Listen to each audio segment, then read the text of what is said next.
नमस्कार। चुनावी दंगल आज जोरदार दस्तक दे रहा है बाराबंकी में। और आज बाराबंकी की खास बात यह थी कि प्रधानमंत्री नरेंद्र मोदी ने सीधी चुनौती दे डाली अखिलेश यादव को। खुद को बताया गोद लिया हुआ लाल और कहा कि यह गोद लिया हुआ लाल आपकी हर कसौटी पर खरी उतरेगा। सीधी चुनौती थी। दूसरी तरफ मुलायम सिंह यादव और उनका परिवार एक साथ, हम एक हैं, हम साथ साथ हैं कि बार बार एक संदेश देने की कोशिश कर रहा है। आज एक बहुत ही शानदार बहस होगी। सिलसिलेवार तरीके से तीनों मेहमानों का परिचय करा दूं। समाजवादी पार्टी की तरफ से मेरे साथ हैं घनश्याम तिवारी, बीएसपी की तरफ से हमारे साथ हैं सुरेश चंद्र गौतम और हमारे साथ बीजेपी की तरफ से हरगोविंद सिंह। साथ ही हमारे साथ बाराबंकी की शानदार जनता। एक बार ताली खुद के लिए भी बजा दीजिए। तो हरगोविंद जी, मैं गोद लिया हुआ लाल हूं, देश के प्रधानमंत्री हैं, इतना फिल्मी काहे हो जाते हैं? वो फिल्मी नहीं है, हाँ। दिल की सच्चाई का बयान कर रहे थे। फिल्मी है या दिल की सच्चाई बयान कर रहे हैं? देखिए, मेरी उम्र 37 वर्ष की है। मैं पहली बार सुन रहा हूं कि कोई 65 वर्ष का आदमी गोद लिया जाता है। हाँ। आप में से किसी ने सुना है कोई 65 वर्ष का आदमी गोद लिया जाता है? सुरेश चंद्र गौतम, क्या प्रधानमंत्री जब कहते हैं मैं गोद लिया हुआ लाल हूं, क्या यूपी की जनता ऐसे मानेगी? जल्दी बताएं। गोद भी मजबूरी में लिया जाता है। हाँ। जब जिसके कोई संतान नहीं होती। चलिए, तीनों की आवाजें आपने सुन ली, मगर आज दिन भर का सियासी घटनाक्रम क्या रहा और कैसे प्रधानमंत्री ने बाराबंकी और हरदोई में सियासी दस्तक दी, आइए देखते हैं ये रिपोर्ट।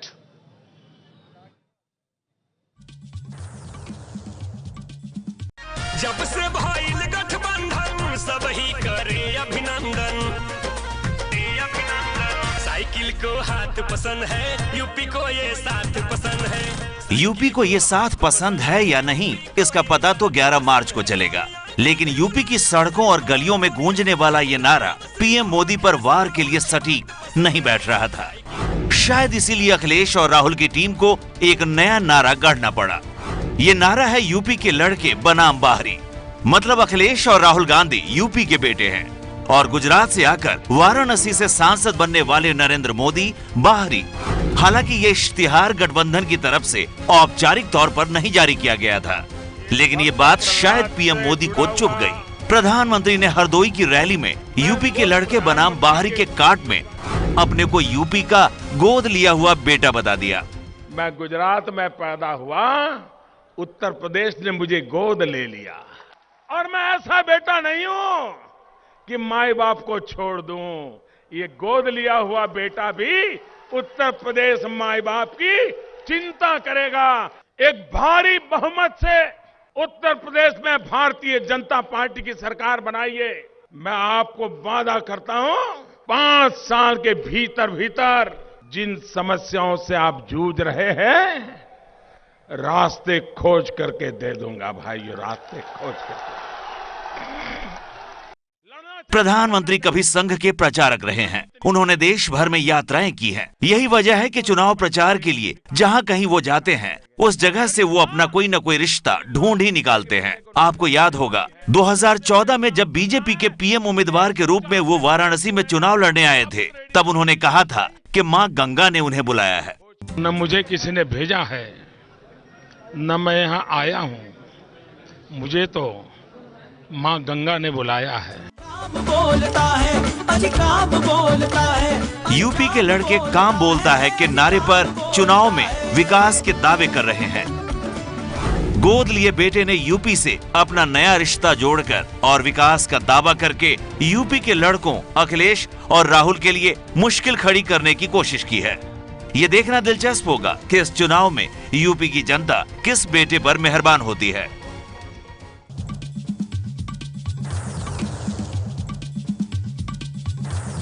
चलिए, ये बात अलग है, मां गंगा ने बेशक उन्हें बुलाया था, मगर 3 साल में गंगा अभी भी साफ नहीं हुई। मगर ये बताइए घनश्याम तिवारी जी, आपने प्रधानमंत्री नरेंद्र मोदी को बाहरी बताया, चलिए बात अलग है, मगर आपकी दिक्कत बाहरी नहीं है, आपकी दिक्कत तो घर वाले हैं। और बेचारे अखिलेश जी को अखिलेश जी को आज बोलना पड़ा कि कुछ लोग हथियाने की कोशिश कर रहे थे साइकिल को, तो बाहरी व्यक्ति को भूल जाइए, पहले घर वालों को ध्यान रखिए।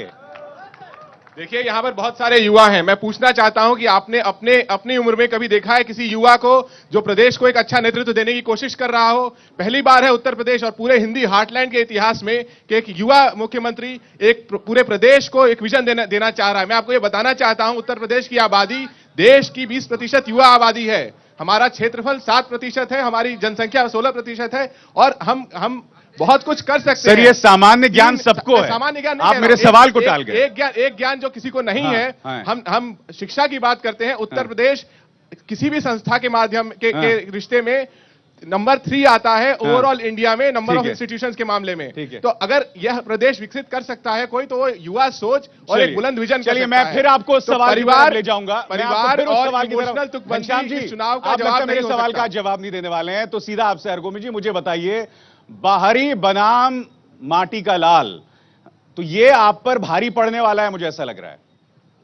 बाहरी ने तो कोई भ्रष्टाचार नहीं किया, लेकिन माटी के लाल ने पूरी माटी को बेच खाया।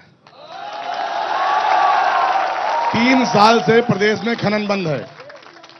रोज कहा जाता है कि मैंने ये सड़क बनवा दी, मैंने वो नाली बनवा दी, मैंने एक कंस्ट्रक्शन करा दिया, मैंने वो पुल बनवा दिए। अरे भाई काम बोलते हैं, क्या बात कर रहे हैं आप? काम बोल रहा है, यही तो कह रहा हूं, काम बोल रहा है। जब उत्तर प्रदेश में खनन बंद है तो उसके लिए आवश्यक निर्माण सामग्री कहां से आ रही है? ये काम बोल रहा है। खनन बंद है, निर्माण कार्य चालू है, ये बेईमानी बोल रही है। खनन का पूरा माल खा गए, ये कहते हैं हम धरती के लाल है, धरती पे पूरा निकल गए। ये तो एक तो माटी के लाल, एक गोद लिए हुआ लाल, मायावती जी क्यों पिछड़ गई? कहां पिछड़ गई? हाँ, कहां पिछड़ गई? नहीं, बयानबाजी में, जुमलों में बयानबाजी नहीं करती हैं वो। आप सब लोगों ने देखा भी है कि जब ये युवा मुख्यमंत्री की बात कर रहे हैं, जब ये पहली बार मुख्यमंत्री बने हैं, 36 साल की उम्र थी और ये पूरे प्रदेश को संभाल नहीं पाए। विरासत में जबकि इनको राजनीति मिली थी, इनके पिताजी 3 बार के मुख्यमंत्री रहे, देश के रक्षा मंत्री रहे और कानून व्यवस्था पूरी तरह से ध्वस्त है। ये बात आज प्रधानमंत्री जी ने भी कही है कि यहाँ गुंडा राज है, लेकिन कार्यवाही कोई नहीं किया। वो कह रहे हैं कि डॉक्टर यहाँ नहीं मिल रहा है, डॉक्टर दवाई नहीं दे रहा है और लोगों को इलाज नहीं हो रहा है, लेकिन कोई जवाब नहीं मांगा। भारत सरकार के प्रधानमंत्री बोल रहे हैं, आम नेता नहीं है वो, उनको जवाब मांगना चाहिए था। और सुन लीजिए, एक सेकंड 38 साल की हमारी भी बहन कुमारी मायावती जी पहली बार मुख्यमंत्री बनी थी और उन्होंने 4.5 महीने में कानून द्वारा कानून का राज स्थापित किया, पूरे प्रदेश को विकास की ओर ले जाने का काम किया। घनश्याम जी, पूरे प्रदेश को विकास की ओर ले जाने का काम किया। जी बहुत काम 4 बार की सरकार में हमारे एक भी दंगा नहीं हुआ और इनकी 4 साल की सरकार में 500 से ज्यादा दंगे हुए हैं। मैं मान लेता हूं कि काम बोलता है, मैं काम बोलता है मान लेता हूं। मैं आपको एक पेंशन योजना की तरफ ध्यान दिलाना चाहता हूं, समाजवादी पेंशन योजना। ये इत्तेफाक है कि ये समाजवादी पेंशन योजना सिर्फ समाजवादी पार्टी कार्यकर्ताओं के लिए है? देखिए, किसी भी योजना की सोच कुछ भी हो सकती है, लेकिन नहीं, कुछ भी नहीं हो सकती है जी। ये सब तक पहुंचना चाहिए घनश्याम जी। आपकी सोच कुछ भी हो सकती है, लेकिन उत्तर प्रदेश को अगर आगे लेके जाना है तो हमारी सोशल योजनाएं हर उस अंत्योदय व्यक्ति तक पहुंचनी चाहिए और हम उसके लिए प्रयास कर रहे हैं। पहुंच रही है घनश्याम जी? बिल्कुल पहुंच रही है। हमारा अब तक समाजवादी पेंशन योजना 55 लाख परिवारों तक पहुंची है। हमारा लक्ष्य है कि वो 1 करोड़ परिवारों तक पहुंचेगी। सब तक पहुंची है? लक्ष्य है ये एक शांत रहे, सुने पहले। ये हमारी योजना चलाई हुई थी महामाया पेंशन योजना, केवल इन्होंने इसको नाम बदला है, केवल नाम बदला है इन्होंने। शांत रहे, सुन ले सब लोग, शांत रहे, सुने पहले। ये केवल नाम योजना का बदला है, महामाया पेंशन योजना के नाम से हमारी बहन कुमारी मायावती जी की चलाई हुई योजना थी, उसको इन्होंने केवल नाम बदला है। एम्बुलेंस वाली योजना जो चल रही है, ये भी महामाया सचल दल अस्पताल योजना थी। यही बाराबंकी में दानियालपुर के पास गाड़ियां खड़ी होकर के पूरे उत्तर प्रदेश की यूपी 41 के नंबर से, एक सेकंड मैं नहीं बोला आपके बीच में, ये यही रजिस्ट्रेशन हुआ था और उसमें 6 महीने समझ गया मैं बात। गौतम जी सुनिए, 6 महीने पहले, मैं आपकी बात समझ गया, चुनाव करा दिया। मैं 15 सेकंड से ज्यादा किसी को दे सकता। हरगोविंद जी एक बात बताइए, गोद लिया हुआ लाल, अब मुझे बता दीजिए ना, गोद लिया हुआ लाल ने, अब इस तरह के इमोशनल ड्रामे, इस तरह के इमोशनल बयान बहुत अच्छा लगता है सुन के, मगर इस गोद लिए हुए लाल ने उत्तर प्रदेश के लिए कोई एक बड़ा काम किया हो 3 साल में, हमें बता दीजिए। क्योंकि मुझे तो बस 8 नवंबर की वो सौगात याद दिखाई देती है। उस 8 नवंबर की सौगात दिखाई देती है जिसमें पूरा देश लाइन में लग गया था? बताइए, बताइए। पहले तो मैं आपके पूर्ववर्ती 2 सवालों का जवाब देना चाहूंगा। हाँ। आपने एक चर्चा की थी कानून व्यवस्था पर। हाँ। बहन जी की सरकार में कानून व्यवस्था इतनी उत्तम थी कि 2 सीएमओ सड़क पर हाँ। और 1 सीएमओ जेल के भीतर मार दिया गया। ठीक है, अब दूसरे जेल पे आ में जाइए। सबसे सेफ माना था, वहां भी जैसे हत्या आपने हो गई। नोटबंदी पे मेरे सवाल को टाल दिया। जवाब दूंगा। दूसरी बात, थाने में महिला की लाश पेड़ पर लटकती मिली। ठीक है। एक कांग्रेस की नेता, उनका घर संबंधित पार्टी के विधायक ने फूंक दिया, टीवी पर लाइव दिखाई दिया, उसके बाद उसमें जुड़े हुए लोगों को राज्यमंत्री बना दिया गया। ठीक है, ठीक है। अब मेरे सवाल पे आ जाइए सर, सवाल पे आ जाइए। ये नोटबंदी की बात आते ही आप लोगों की बोलती काहे बंद हो जाती है? नहीं, नोट है, मतलब एक सीधा सवाल था, आप टाल गए। ना, मैं जवाब पर आ रहा हूं। हाँ। नोटबंदी, शांत रहिए। हाँ, ठीक है। नोटबंदी, हाँ, नोटबंदी उतना ही जरूरी थी हाँ, जितना किसी कैंसर के पेशेंट को हाँ। ऑपरेट करके उसको जान अच्छा, बचाना। कितने लोग, ये देश, कितने लोग मानते हैं सुनिए, नोटबंदी सुनिए, जरूरी थी? हमारी यहाँ बात- पे सुनिए, कितने हमारी लोग बात मानते हैं जरूरी थी? ठीक है, हमारी बात- ठीक है। हमारी बात- अब बताइए कितने लोग मानते हैं हमारी नोटबंदी बात गैर जरूरी थी? ठीक है, चलिए। देश की अर्थव्यवस्था को कैंसर हो गया था। ठीक है। रुपए नकली नोट दे करके, ठीक है। पाकिस्तान से आने वाली करेंसी को दे करके लोगों पर पत्थर फेंकवाए जा रहे थे। सुन घनश्याम तिवारी, सुन लीजिए, और जैसे ही नोट बंद हुआ, बोल दिया। ठीक है, घनश्याम तिवारी। कैंसर का इलाज करते करते, ठीक है, कैंसर का इलाज करते करते इन्होंने पूरे देश को भुखमरी का शिकार बना दिया भुखमरी है। का शिकार। चलिए सवालों का सिलसिला शुरू करता हूं। पहला सवाल। हाँ, बोलिए। आप ही के चैनल ने आज ये शो किया है कि 2000 का नकली नोट आ गया है, कैसे उसको रोक रहे हैं बताओ। जवाब जल्दी दीजिए। नकली नोट आ गया है, बताइए। हाँ, बोलिए, नकली नोट आ रहे हैं, आप बताइए जवाब। हाँ, कहां पर नकली नोट दिखाई दिया है? हाँ। कहां पर नकली नोट दिखाई दिया? सर, हमारे चैनल में दिखाया गया है। नोट दिखाई दिया है। ठीक है। को तकलीफ हुई ना जिनके पास काला धन था। आपका सवाल क्या है? जी, सवाल हमारा ये है कि अगर नोटबंदी से सबको प्रॉब्लम है तो ऐसा नहीं है मोदी को सपोर्ट। सवाल कीजिए मैडम, चलिए आप, चलिए अगला सवाल। हाँ, बोलिए। मेरा सीधा सवाल है कि अगर डेमोनेटाइजेशन से जो लोग बेरोजगार हो गए हैं और जो लोग लाइन में खड़े होकर मर गए, उन्हें शहीद कहते हैं आप, उनके लिए क्या मुआवजा दिया आपकी सरकार ने? क्या इनकी सरकार ने कम से कम ऐलान किया, समाजवादी पार्टी ने, मगर मोदी सरकार तो उसे मानती नहीं है कि लोगों को तकलीफ हुई है। मोदी सरकार तो मानती नहीं है उसे। आप लोगों ने बार बार लाइन में खड़े होकर लोगों का इंटरव्यू लिया। हाँ, लोगों ने कहा कि मुझे तकलीफ हुई। हाँ। लेकिन चूंकि मोदी की नीति और नीयत दोनों साफ है, इसलिए मैं इस फैसले के सर, साथ वो हूं। जो नीति मैं- नियत है ना, अभी भी लोग ढूंढ रहे हैं कि कौन सी नीति, कौन सी नहीं, नियत। जो लोग जिनके पास बहुत काला धन था, हाँ। जिनके पास गड्डियों के छल्ले लगे हुए गौतम थे, साहब बताइए। नोटबंदी के बाद जिन्होंने अपने ऑफिस में गाड़ियां तकलीफ- मंगाकर उनमें नोट करोड़ों के भेजे, उनको तकलीफ हुई है। जवाब दीजिए। आम जनता को कोई तकलीफ नहीं हुई है। जवाब जो दीजिए। लोग लाइन में खड़े 100 से ज्यादा लोगों की मौतें हो गई, ये काला धन वाले लोग थे। ये लाखों लोग लाइन में लगे, ये सब काला धन वाले थे लोग। ठीक है। अभी तक लोग लाइन में लगते हैं, ये ठीक है। काला धन वाले लोग थे। देखिए,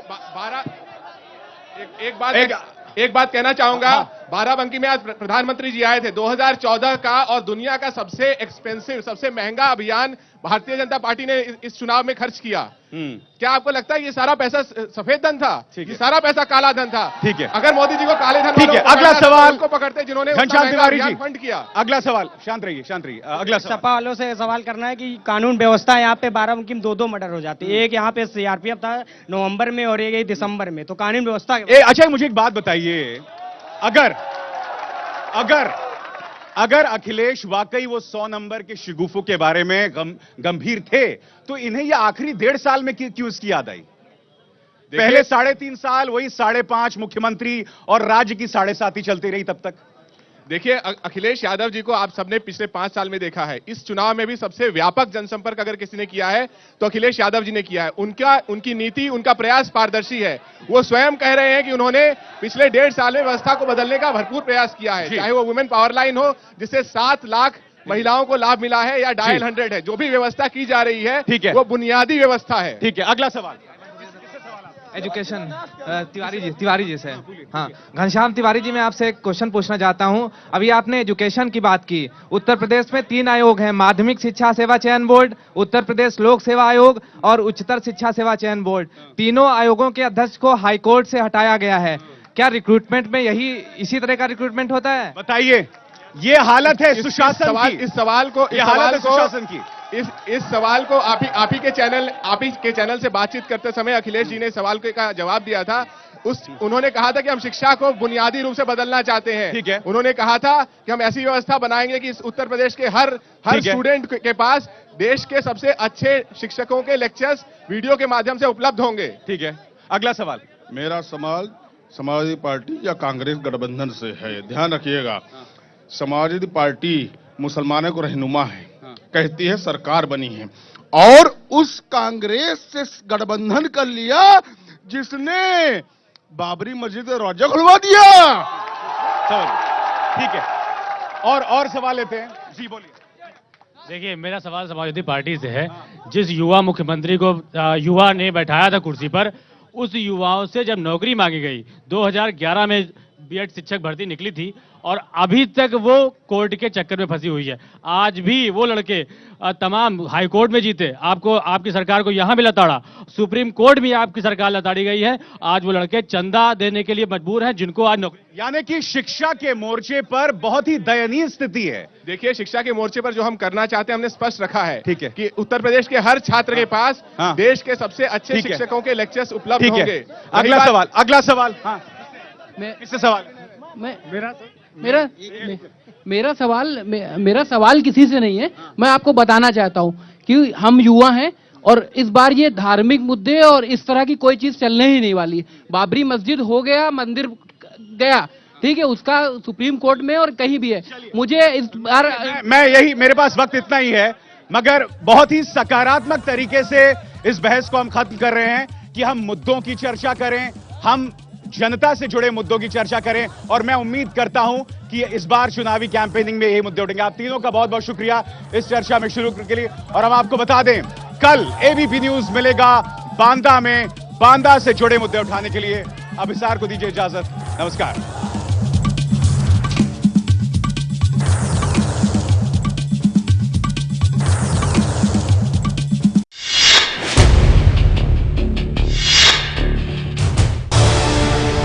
उत्तर प्रदेश में मायावती और मुलायम सिंह यादव के बीच अफवाह को सच बताने वाली सियासत का वायरल सच, रात 8:30 बजे।